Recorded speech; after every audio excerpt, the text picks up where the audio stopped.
आज के इस वीडियो में देखिए, आज हम पढ़ेंगे कि पचे हुए भोजन को अवशोषित करने के लिए क्षुद्रांत को कैसे अभिकलित किया गया है। तो आज के इस वीडियो में हम इस प्रश्न को पढ़ेंगे कि जो पचा हुआ भोजन है इसको अवशोषित करने के लिए हम क्षुद्रांत को कैसे अभिकलित करते हैं। तो आइए इस प्रश्न को हम पढ़ते हैं। तो देखिए, क्षुद्रांत की भित्ति के आंतरिक स्तर पर अनेक उंगलियां जैसे प्रवर्धन होते हैं। देखिए, जो क्षुद्रांत की भित्ति होती है उसके आंतरिक स्तर पर अनेक उंगलियां जैसे प्रवर्धक होते हैं। उंगलियां के जैसे प्रवर्धक होते हैं बहुत सारी, जिन्हें दीर्घरोम कहते हैं। उन्हें हम क्या कहते हैं? दीर्घरोम कहते हैं। और ये अवशोषण का स्तरीय क्षेत्रफल बढ़ा देते हैं। जो दीर्घरोम होते हैं वह अवशोषण का स्तरीय क्षेत्रफल बढ़ा देते हैं तथा दीर्घरोमों में रुधिर वाहिकाओं की बहुतायत होती है, बहुत अधिक होती है उनमें।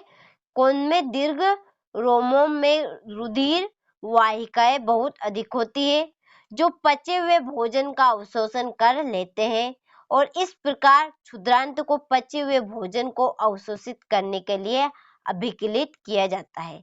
क्योंकि जो क्षुद्रांत होता है उसके आंतरिक स्तर पर अनेक उंगलियां जैसे प्रवर्धक पाए जाते हैं, जिन्हें हम दीर्घरोम कहते हैं। जो दीर्घरोम होते हैं वहाँ अवशोषण का स्तरीय क्षेत्रफल को बढ़ा देते हैं, यानी अवशोषण की जो स्पीड होती है उसे और अधिक बढ़ा देते हैं और दीर्घरोम में रुधिर वाहिकाएं बहुत अधिक होती है, जो क्या करती है? पचे हुए भोजन को अवशोषण कर लेती है। तो इसलिए ही पचे हुए भोजन को अवशोषित करने के लिए क्षुद्रांत को अभिकलित किया गया है। तो ये प्रश्न आपको अच्छे समझ में आ गया होगा।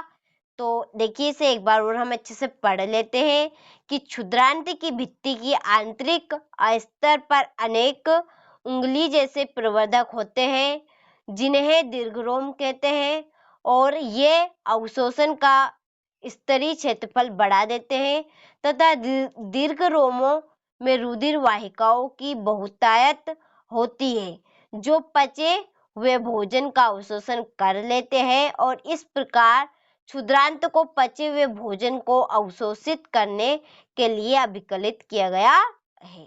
तो आपको ये प्रश्न और आप पढ़ेंगे एक दो बार तो और अच्छे से आपको कंप्लीट हो जाएगा। तो आप इस प्रश्न का अच्छे से स्क्रीनशॉट लीजिए और अपनी